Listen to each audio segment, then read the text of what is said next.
अगर कोई पूछे इस दुनिया में आपका अपना कौन है, तो कह देना समय, क्योंकि अगर समय सही है तो सब अपने, वरना कोई नहीं। जिंदगी की लड़ाई अकेले ही लड़नी पड़ती है, क्योंकि लोग तसल्ली तो दे देते हैं पर साथ कोई नहीं देता। लोगों की फिक्र मत कीजिए, क्योंकि अगर आप नाकामयाब हैं तो लोग आपका मजाक बनाएंगे, और अगर आप कामयाब हैं तो वही लोग आपसे जलेंगे।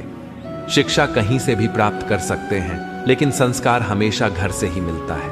पैसा एक ही भाषा बोलता है, अगर तुमने आज मुझे बचा लिया तो कल मैं तुम्हें बचा लूंगा।